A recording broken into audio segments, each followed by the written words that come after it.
Wala! Grabe naman na Macquiao! Hayahay! Ang lupit oh!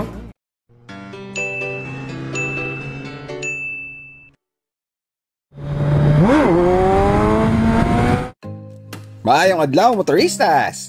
Last episode, bumiyahe tayo mula Talisay City going to Mabinay, crossing the boundary from Negros Occidental to Oriental. Ngayon, itutuloy na natin ang biyahe papuntang Dumaguete City, ang motorcycle capital of the Philippines. If it's your first time here, my name is JT and I have a quest of touring the 81 provinces of the Philippines on 2 wheels within 3 years. I track my progress by putting markers on my printed map. Make sure to check out the video section of my channel. Don't forget to subscribe to this channel, like our Facebook page for ride schedules, and get some motor merchandise and sticker at Motorista Shop. Pagkatapos ng saglit na bisita sa Mabinay Spring Resort, bumalik na kami sa parking area para lumarga.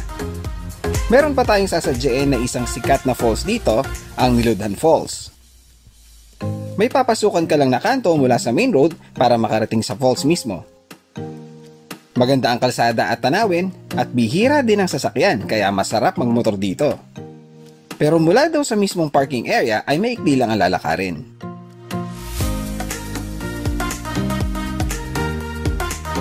Dito ang kanto na lilikuan going to the falls.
Maya-maya pa at bumagal na kami at mukhang narating na namin ang destinasyon. Nagtaka ako at di pa pumaparada, kaya't pinuntahan ko na ang Spear. According daw kay Waze, andito na ang falls.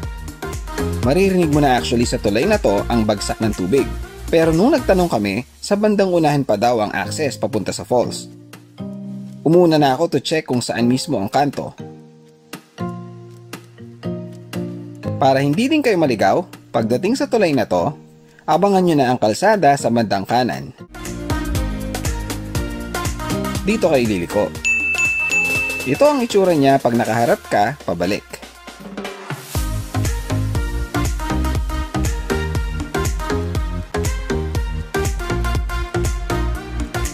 At ito na ang parking area.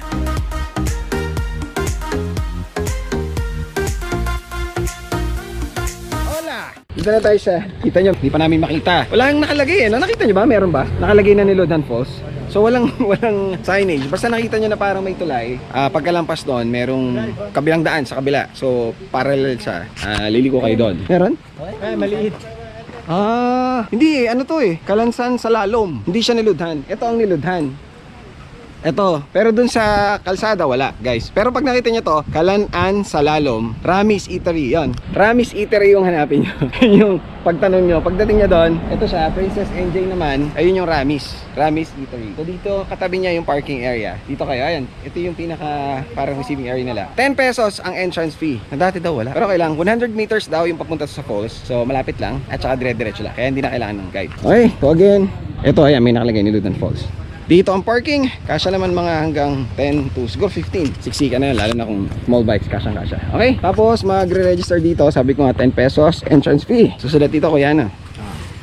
Okay, let's go! Alright, ito na yan. So dun kami galing. Ito siya. Parang, yun nga, rough road siya. Pero okay lang, manageable. Di ganun kalalaki yung mga bato. Kaya lang di sa pababa tayo medyo challenge. Parang kaya yan. Ito na agad oh. Oo nga. Kita na actually from yung unang tinigilan namin, kita na siya eh. O rinig na. Parang sarap mag-trail dito. Oo, no? ganyan lang, no? Oo. Malumot nga lang, oh. Sa Ines, ganito lang ang daan. Ingat ang malumot. Yun, this way. Kasi nga, 100 meters nga. Ito na yung falls eh. Bababa ka lang dun. It's already 3 PM. Meron pa kaming 90 plus kilometers papuntang Dumaguete. So tingin ko mga gagabihin tayo ng konti. Pero depende sa kalsada. Tulad ng sinabi ng local motorista kanina na may konting twisties lang tapos puro dire-diretso ng kalsada. Baka pwede tayong mag 100, ganun 100 plus kph. So mas mabilis tayo makakarating. Syempre mag-iingat pa rin tayo. Pero yeah, 90 plus kilometers. Baka mga 5:30 or 6 PM ang dating natin sa Dumaguete. And then we're going to meet some motoristas. Ito na! Okay, so ito nga yung rough road. Tapos darating kayo dito. Huwag kayong hindi diretso dyan. Kaya kami nakalagay dito. This way to Nilodhan Falls. Okay, at least semento na. Ako yung nauuna kasi ako lagi yung maraming ginagawa. Kasi nga pagdating ko doon, dami pang echebureche, daming mga gadgets, mga ginagawa. So we have to be ahead of them. Para lalo na ganito, gipit ang oras. Rinig mo na dito. Malamig na. So maganda ro itong makita or puntahan ng pagkatapos ng ulan para maraming tubig. Kasi daw pag summer or tagtuyot, walang masyadong tubig. Holy! Ayan na! Ang laki pala niya! At ang ganda rin ng tubig. Ay, buti na lang pinuntahan namin to. Pinagdadahan pa naman namin. Ito na guys, oh. Woo! Ganda. Sulit ang punta dito. May mga steps. Ito na siya. Woohoo! Ganda. Ayan, may mga waiting areas pala dito. Sa pangtingin dyan ng falls.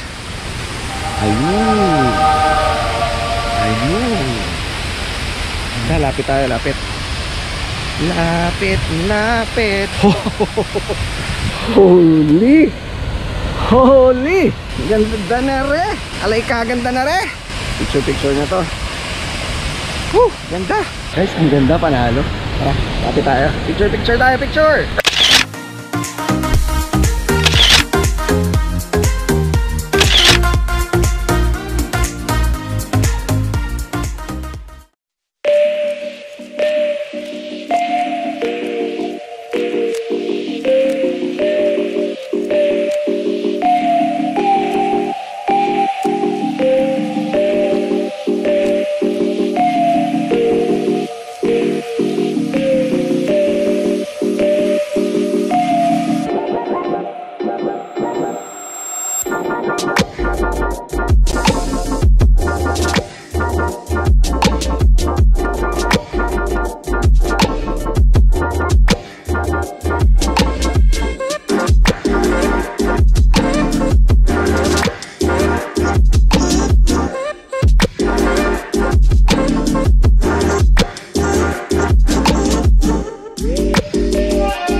Okay, we're done with the falls. Actually gusto ko pang tingnan. May mga dumating na bagong ano dito, bagong tourists. Kaya marami ng photo bomber. Pero kaya kung gusto nyo lang titigan, sayang. Hindi pala, sakit na dito. Anyway, di ako makatiis. So pa nga ipakita na mas matagal sa inyo. Bumalik ako. Pero malapit lang naman. Tutukan ko sa inyo. Ganda guys. Actually, sarap niyang panoorin. Pag bumisita kayo dito, pwede nyo titigan lang yan mga ilang minuto. Marirelax na kayo. Refreshing siya. Okay, dahil wala na tayong time, bakbakan na naman. Balik na tayo sa motor. Let's go. Lipad na tayo papuntang Dumaguete. Muntik pa naming hindi isama ang Nilodhan Falls sa pupuntahan dahil ayaw naming gabihin. Buti na lang at pinilit namin dahil pagsisisihan ko kung sakali dahil napakaganda niya. The video does not do justice, so don't miss it when riding here.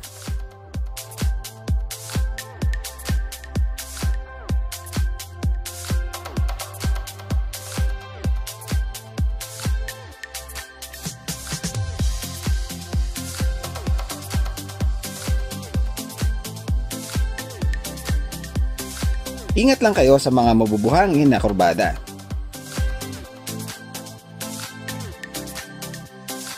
Etong si Grabe Concepcion, kung makabanking wagas.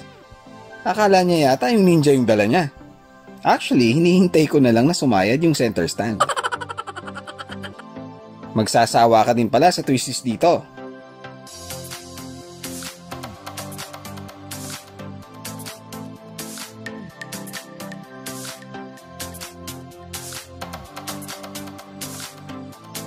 Negros Oriental occupies the southeastern half of the island of Negros, having a land area of more than 5,300 square kilometers. Nahati ang Oriental at Occidental ng magkakadikit na bundok. Ayon sa 2015 census, meron itong populasyon na mahigit 1.3 milyon na tao. Karamihan sa mga nakatira dito ay Cebuano-speaking dahil sa impluensya ng Cebu, at ang natitira ay mga Hiligaynon, lalo na sa mga malalapit sa Occidental. Ang capital nito ay Dumaguete City na pag-uusapan natin soon.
Sa wakas, gas station.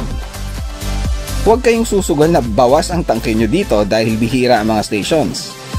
Malapit na mag-empty si Nemo, buti umabot. Pagkatapos magpakarga at mag-comfort break, ready na ulit ang grupo.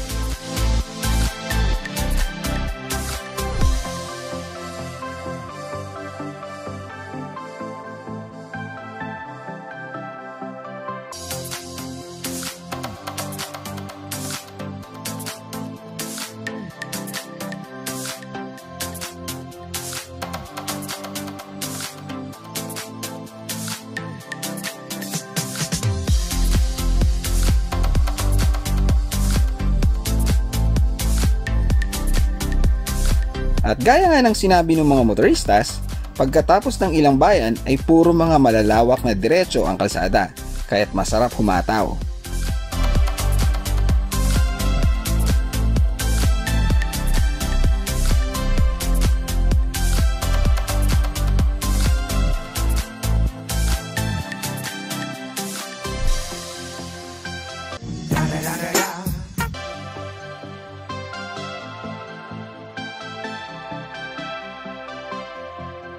Pagdating namin sa checkpoint, pinatabi yung mga nasa unahan namin para sa inspection.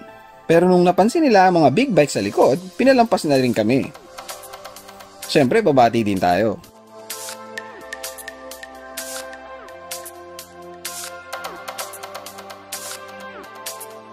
Coastal roads na, lumalapit na tayo sa destination natin.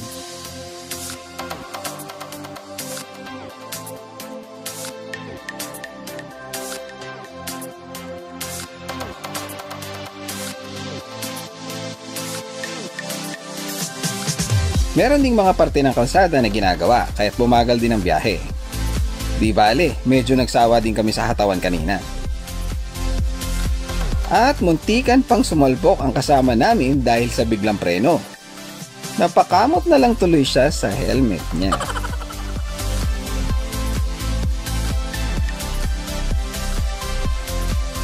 Buti na lang at hindi tayo ang nasa opposing lane. Matindi din ang traffic dito.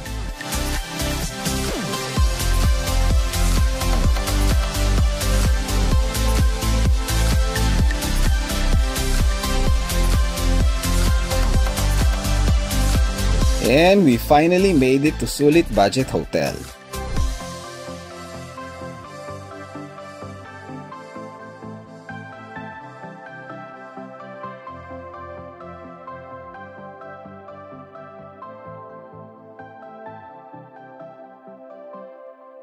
Okay, Sulit Budget Hotel. Finally. Rogdo. Medyo hindi siya ganun kalayo pero ano well, na-traffic tayo tapos maraming twisties din. Pero overall okay naman. Mas matindi pa yung mga ginawa natin dati dyan, di ba? Na gano'n pa tayo. Ang mga matitindi, garin. Basta meron pa tayong mga mas mahabang biyahe tapos may physical activities pa like mga trekking, gano'n.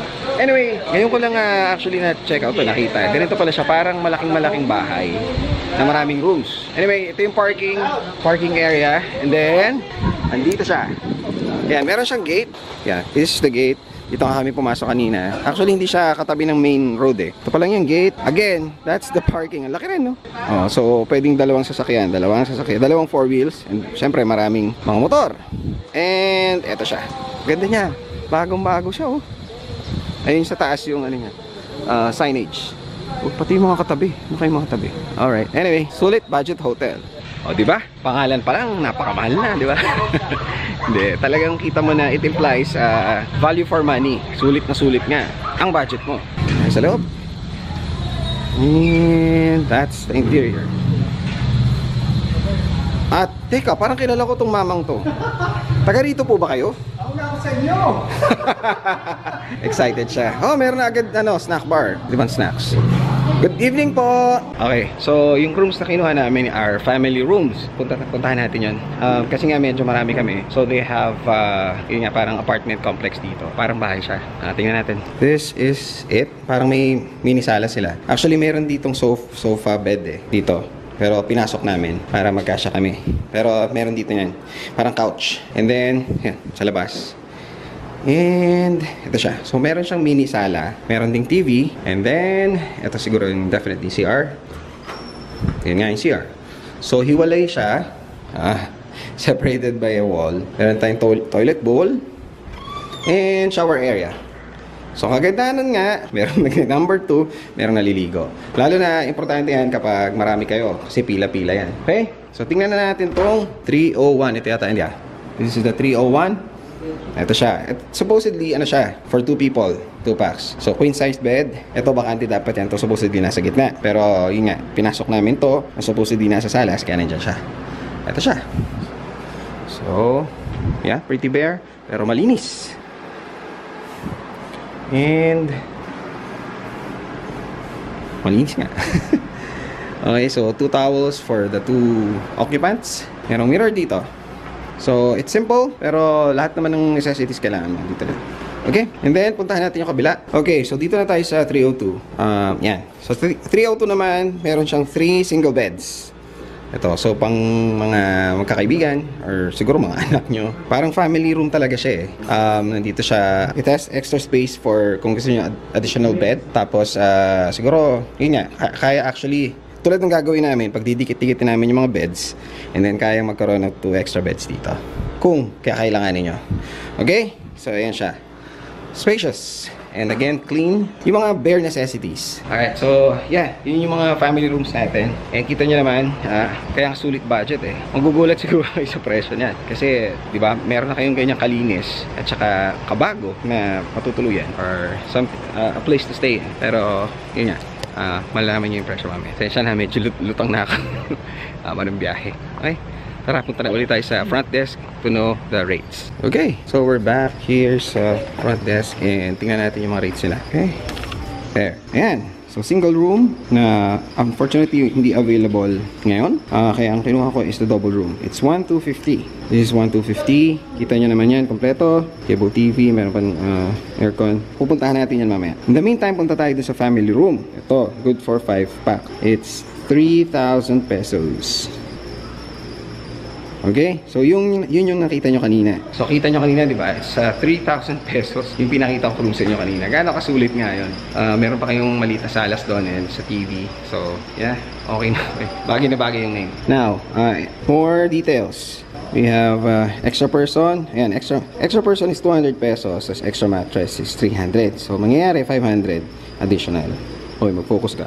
Ganun din, the usual 2 p.m. check-in, 12 noon ang check-out. Okay? Alright, that's it. Tapos ito yung choices naman. I am yet to... hindi. Yung pala, may prices pala. So, pwede na kayo mag-breakfast dito. Diba? Para hindi na kayo maghanap sa labas. Okay, they have security, they have CCTVs. So, sa parking, sure kayo na secured yung mga kita-kita natin yung iba magbibisita. Anyway, you can be sure na secure ang mga sasakyan nyo. Okay? Ito siya, oh. Parang bagong-bago talaga siya, oh. Ang ingay naman ng mga kasama ko. Anyway, so guys, punta ngayon tayo sa sinasabi ko kanina, yung double room. Uy, focus.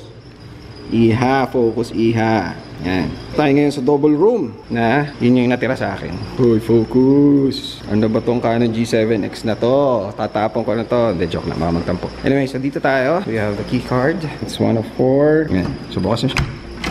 And voila! Ito yung double room nila. This is 1,250. Oh.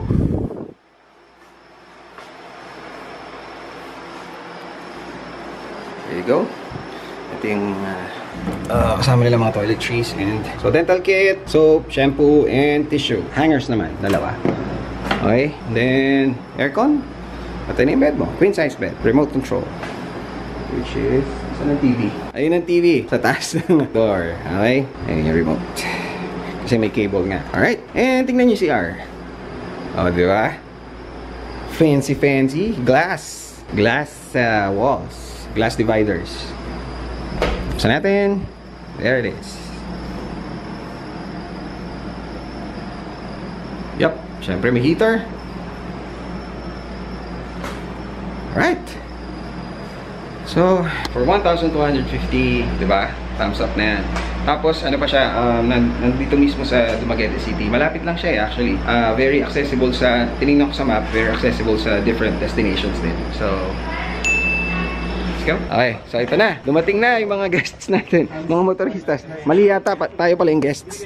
Dito kayo, sirs. Para maliwanag po. Ayan na. Dumating na. Galing sa dilim. Sige, brother. Ikaw muna. Hi, Sir JT. Hi, RD from Club 150I Dumaguete chapter. Okay. Hello, Sir JT. I'm from Cebu, Alegria. Tumawid pa talaga, di ba? Tumawid. Alright. Nice meeting you. Thank you, sir. Sir, glad. Nice Welcome meeting you. to Dumaguete. Salamat. Yan. Mukhang ito, naniniwala na nga ako. City of Gentle People. At saka, siyempre sa Cebu din, di ba? Import. Okay, sige. Okay, another motorista. Hello po. Salamat po sa opportunity na ma-meet po kayo. At saka gusto ko yung motor, yung concept nila, yung experience. Sana po marami pong may adventure with motor. Ako po si G-High sa Dumaguete City. Okay, thank you. Po ako naniniwala, sir. Brother! Ito, nag-volunteer siya eh. Ha? Nag-volunteer siya. Kasi nagtatanong ako kung, yun nga, yung oras ng Silvanas. Kasi best seller daw dito yon talagang. Tapos biglang nag-offer siya na itong dalawang to. May pakana. Napaka-generous. Oy, kumusta? May sumimis. Pumasa. Hello, kumusta? Oy, pakitingnan natin. Grabe naman na Macquiao. Original. Then, bagong release. And fake? Original and fake? Hindi, original tapos chocolate flavor. Ang dami naman ito. High five tayo, pare. Salamat, ha. Salamat ha. Thank you. I'm Brian po from Club 150 Dumaguete. Kasama ko si Arts. Talaga? Welcome to the world. Hi, thank you. Let's have some dinner.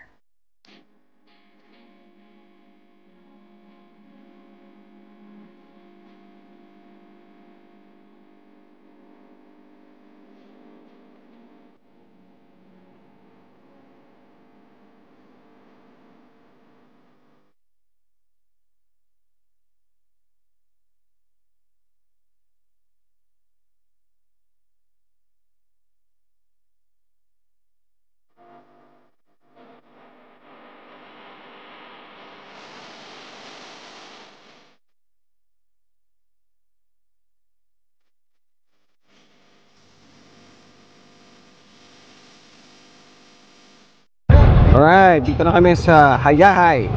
We're still parking dahil marami nga kami. It's just beside the road. Hayahay. Alright, so highly recommended nila tong Hayahay. Actually, nung nag-research ako, ito lagi rin yung tinuturo. So we'll find out why. Let's go. Tayo sa taas siguro. Tayo sa taas. Okay, brother. Salamat ulit ha. Wala problema, sir. Salamat sa tulong. Ha? Ingat, Ikaw, ingat sige. po kayo. Ikaw bro. Kasama pa sa inyo. Yun, okay. Alas ka na rin. Nice meeting you ha. Salamat, salamat. Okay, so doon tayo sa taas. Sige ha, salamat, salamat. Okay, bye-bye. Alright, puno na pala yung taas, second floor. Pero meron pala silang air-conditioned area. Siyempre kaming mga banas na banas, doon kami pupwesto. Kanina pa kami bilad sa araw, tapos bibilad pa rin kami ngayon. Uy, maganda. Ito yung sa taas. Sige, pag ano, pakita ko sa inyo para magka-idea kayo. Thank you. Alright, wala. Sakto lang. May mga sushi. Avocado. Crab sticks. What? Okay. Dito tayo, long table as usual.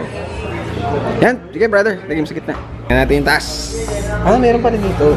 Sorry guys, didn't mean to. Basta meron pa dun. Tayo sa taas. Mag-crash tayo. Yung ginagawa ko no? Para mapakita sa inyo. Meron pa.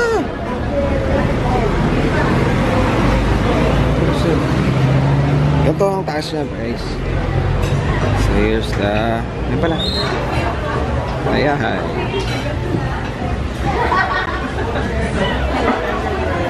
Naka-reserve pala to, no?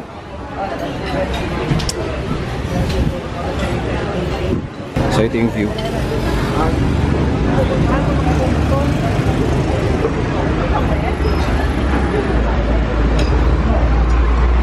Let's go. Para hindi tayo makabala. Gutom na ako. Sacrifice tayo bukas ng konti, no? Maaga tayo matulog kasi bukas is tayo ng target natin 6 AM.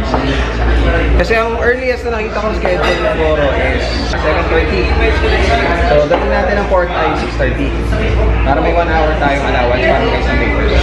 Mabuti na yung mahirap mabulil kasi. Okay, best sellers yung sabi niya ni Kuya Dumaguete Express. Ano meron doon? Sige, mixed seafoods, tas may parang Bicol Express din pero seafoods.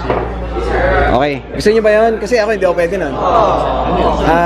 Ano yun? Dumaguete Express. Seafood. Try nyo rin. Sige, saan nun? Tapos ano pa? Ano pang best seller nyo bukod doon? Yung di namin makakalimutan, kuya. Yung pag-alis namin dito, masaya-masaya kami. Okay. Guys, chili garlic crabs. Yes. Isa niya? O, isa daw nun. O, yung makakain ko naman. Per kilo.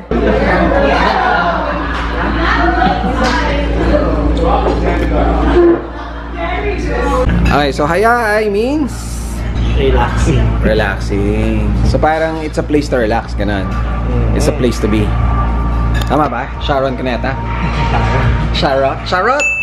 Tinanong niya ako ano ibig sabihin daw ng Sharo. Sharo tala, Sharo. Sharo. Ate Sharo. Ang ibig sabihin pala nun parang grabe. It's an expression. Tama ba?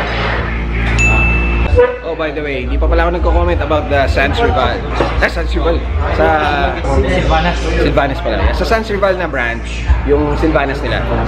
Hindi pa ako nagko-comment. Naiintindihan ko kung bakit. Sobrang milky, sobrang flavorful. Kung siguro medyo, kung sweet tooth ka, grab sweet tooth, sobrang may enjoy mo siya. Hindi naman siya overly sweet. Parang tamang-tama nga lang eh. Kaya pala sobrang bentang-benta siya dito. Sobrang recommended. Highly recommended. Masarap nga. Hinahanap-hanap ko na nga ngayon. Kaya gusto ko na matapos ng dinner. Para mabalikan ko yung Silvanas na para makain natin. Ayun na. Ito na. Ito na. Yun yun. Ba't parang mas maunti? De, joke lang. Yun yung Express. Parang Bicol Express na Dumaguete style. Ang lupit oh. So ano to? Lechon kawali. Tapos yan, mixed seafoods na yun. With buko? Joke lang. Ano man? Buko! Nyog yan, nyog. Kinayod. Okay, ito na nakakainin ko siguro yung nasa taas. Pero the rest, sarap pa naman sana, oh. Parang buko salad lang to, di ba? Ito naman ang chop suey. Chop suey na may hipon.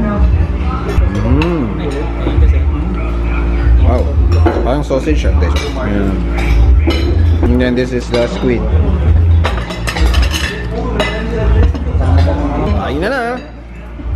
Fill out na kami. Sir, salamat ulit ha. Napaka-generous mo naman. Bigay siya ng ano. After the meal, we headed back to Sulit Budget Hotel. Excited kami bukas dahil tatawid na tayo papuntang CQ Hor. Next episode. There's a distance between us. It's getting hard to reach out. Haven't seen you in seasons, but all I hear is your voice.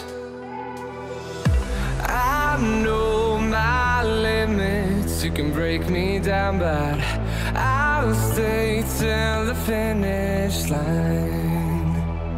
And I've been counting minutes for quite some time now, just to see you again. Namimili ba sila ng mga magaganda talaga para mag-release din? Hindi ko wala Hindi? Talaga? Bakit parang puro ano kayo? My God. Alright. Yari tayo kay CIC.